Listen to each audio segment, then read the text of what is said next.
بہت اشد ضرورت ہے. کیا فرمائیں گے کچھ آخری کلمات اس حوالے سے؟ تربیتی حوالے سے انتہائی اہم ہے. کربلا پوری کہانی ہے.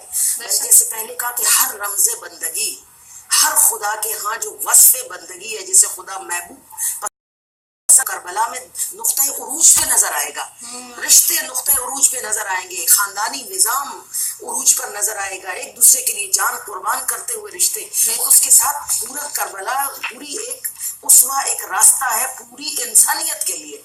یہ کوئی مذہب کا بھی معاملہ نہیں ہے. کربلا پوری انسانیت کا ورثہ ہے، کیونکہ حق اور باطل پوری انسانیت کا مسئلہ ہے. شروع سے آخر تک عالمی ادب کو دیکھ لیجئے، ادبیات میں بھی جو خیر و شر کے مقابلے کے ادبی شہپارے ہیں، وہ پوری دنیا کا اپنا اثاثہ ہے. پوری دنیا ان ادبیات کے شہپاروں کو اپنا اثاثہ مانتی ہے، چاہے وہ انگریزی میں ہو، چاہے وہ اردو میں ہو، چاہے وہ جرمن زبان میں ہو، وہ سب کا اثاثہ ہے. یہ وہ چشمے حقیقت میں لکھی ہوئی